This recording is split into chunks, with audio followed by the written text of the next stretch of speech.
Hello, my friend, again, and a very blessed Saturday, February 15th, 2025, to you and to yours. I pray that this finds you well from wherever and whenever you're tuning in. I am coming to you again, this time with a message about being intentional in connecting with people and being intentional in growing relationships.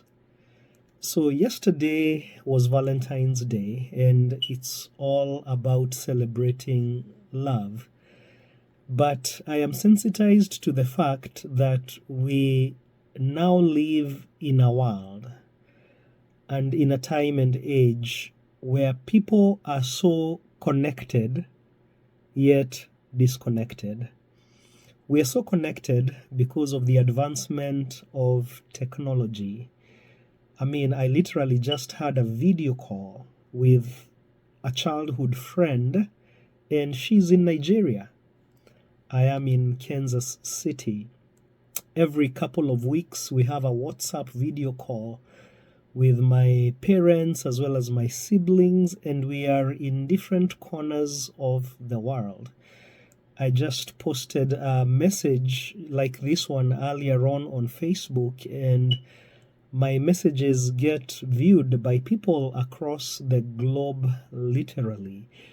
I mean, at really the touch of a button, you can connect with somebody that is across the world. Heck, I was reading of this story of these two astronauts that have been stuck in space, and for whom the President Donald Trump is making arrangements for them to come back home. We can connect with people outside of space. But in this world where we are so connected by these gadgets that we call phones and computers, and through these platforms that we call social media, we've gotten more and more disconnected. And what I mean by that is that we seem to be satisfied with just connecting with each other digitally. And while that gives us an illusion of connection, that because somebody liked or shared or commented, we have lost the art of really, really, really connecting intimately, realistically, and deeply beyond wirelessly and electronically. So, for example, and I'm sure you can attest to this, nowadays, if you are somewhere waiting in line, maybe at the DMV, Department of Motor Vehicle, or maybe at a checkout line, or maybe you are at the bank waiting to see a teller, or just you name it, what is the common trend? We all do this instinctively. And essentially, we are compensating for the lack of skill of connecting with others by pretending that there is something that is so important that we have to get to on our gadgets. And if I can pull out my phone and look down at it, or pull out a laptop and pretend that I am so busy, then all of a sudden I do not have to connect with the person next to me. We have lost the art of simply saying, hello, my name is Evans. How's your day going today? Just connecting with people. Hey, you could make an argument that those are strangers that you don't know. So yeah, why should you even make an effort to try and connect with them? But the same thing is happening in our own homes. And this happens in my house as well. So I'm not here trying to pretend to be holier than thou. We are at the dinner table, all five of us. And almost without fail, you know what all five of us are doing, whether it's before, during, or after dinner?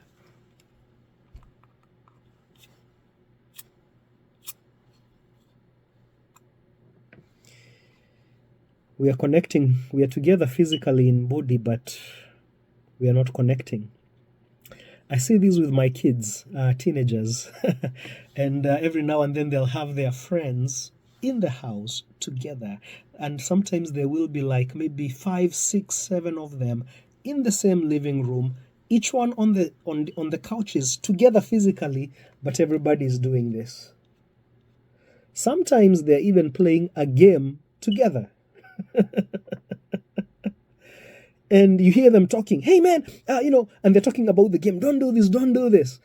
Like, we have just lost the art. We are slowly losing the art of just connecting with others physically. Listen, I'm reminded that outside of God, the next best thing, if I can say thing, or entity, allow me to say entity, or being that you can connect with is a fellow human being. Because the human being, other than God, is the only other entity that has the Spirit of God in them. The same Spirit that is in you, because we are all created in the same image. A human being has so much more to offer than a pet. And I love my pet. And I love my dog Xylo. A human being has so much to offer than any gadget could, than even AI and ChatGPT could, than the best hologram or robot ever could. Because at the end of the day, whether it's a robot, whether it's Siri, whether it's AI, whether it's a pet, whether it's maybe a project at work, whether it's an achievement, whether it's an accomplishment, whether it's a possession, none of them will ever have that thing that you cannot point your finger at, that is called a human spirit, a human touch. And so, my friend, I'm just here to remind myself and also to encourage you. And even yesterday, even as we celebrated Valentine's, that's all about love. And yes, you may have given a card and some chocolates and some flowers, and all that's great. But maybe the question to ask is, are you really connecting in an intimate way? And I'm not talking about physically. In a way that you're connecting at a very deep spiritual and a very deep emotional and psychological level, even with your partner or your spouse or your mate. Are you really connecting with your children? Are you connecting with your siblings? Are you connecting with your parents? Are you connecting with your friends? And I know, if you're like me, you say, hey man, every time you see that person, we need to get together, man. We gotta catch a coffee sometime. But sometime never becomes a time. And one of these times, you and I have just to get to the point of saying, hey, let's pull out our calendars. What's your availability looking like for the next 2 weeks? And make it happen. Get together for that coffee. This life is short. We don't have forever. And sometimes we act like we do. You've heard me share in a previous post about the importance of giving flowers to people while you still have them. In the last week and a half, just lost a very close friend. Older lady, she was in her 80s, but she was like a mom and a mentor to my wife and I and our family. And a week before that, a good friend of mine lost a son. This life is short and tomorrow is not guaranteed. And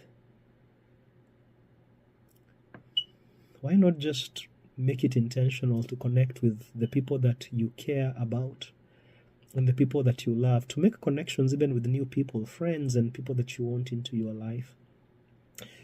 Over the last few months, God has really given me the grace to be very, very intentional about reaching out to people in my life that I care about, but also to establish very new relationships. And now as I look back, I'm seeing how God is connecting me with people that I will need in this next season of life. And trust me, it's costly. Like anything good, it costs time. It costs money to make meaningful connections. It costs energy. It costs attention in terms of turning away maybe from something else that you could be doing and deciding you're going to drive that maybe 20-30 mile commute to meet somebody for coffee or for lunch. But you know what? When you connect with people that way and you meet for that coffee or whatever it is, you leave a memory, you leave an experience that stays with you the rest of your life. I just came maybe about an hour ago from connecting with a friend, a childhood friend. We were neighbors literally, and she had been on my heart. She's the person that I was speaking about, that I had a video call with, and she's in Nigeria right now, and I consider her as a big sister. Really, really love her. And the other day I was having a memory. I was sharing a memory with somebody, and in that memory was a story that involved this person. And I saw today, I woke up to a chat on Messenger. She replied to a chat that I had shared some time back. And I was like, intuition works interesting. She comes to my mind a few days ago. Now she replies a message, and I reach out. I'm like, hi, how are you doing? Where are you now? Are you still in Nigeria? And she says yes. And I'm like, hey, I'd love to connect sometime. Right? And then, I was like, what, why not just do it? I'm like, hey, I'm free the next 3 hours, and this is my time in the US. This is your time in Nigeria. Can we just get together and chat?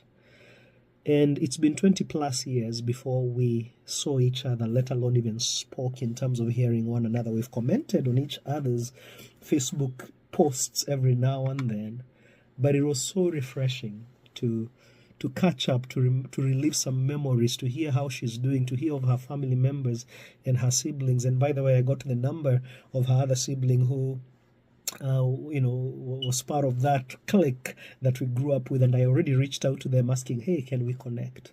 I sent a message earlier as well to somebody who I considered a mentor back in my high school days, saying hello and telling them thank you for the impact they had in my life. And in a little bit, I'm going to ask them, how can we connect? Can we get on a phone call? So my friend, I think I'm just coming here to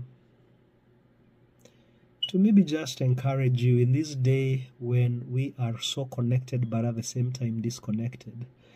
And maybe that could account for some of the divisions that we are seeing politically, religiously, because we have forgotten to just connect as human beings. You see, there's something that happens when you sit across from somebody, whether it's for a coffee or a conversation, and you look in their eyes, and all of a sudden they stop being a Democrat, they stop being gay, they stop being Republican, they stop being straight, they stop being a Christian, they stop being a Muslim. You name it, and they become just another fellow human being, a way that helps us connect in a way that these gadgets cannot. So as we celebrate Valentine's and love, let's connect deeply with others. By the way, I talk about that in my upcoming book, Created for Love, which talks about the fact that we are all seeking purpose and fulfillment, but that doesn't happen in a vacuum. It happens in relationships. A relationship with God, a relationship with yourself where you love yourself, a relationship with others where you love others and you connect others and you collaborate with others for greater good, and a loving relationship where you connect with your world in the context of the environment of the world, our abundant life experience in the world, and then our expression in the world in way of purpose. So anyway, that was on my heart today, and after coming a very satisfying with my friend, I just wanted to throw that idea to you. So who's that person in your life that you've been saying you need to connect with sometime? Who's that maybe new person or friend that you want to connect with? And sometimes it just takes a little bit of intentionality of saying, hey, hello, can we connect? Can we chat? And amazing things happen when we really, really connect as human beings. So a very, very happy middle of the month of Love Day, February 15th. To you and yours. Until next time, God bless you. Bye-bye.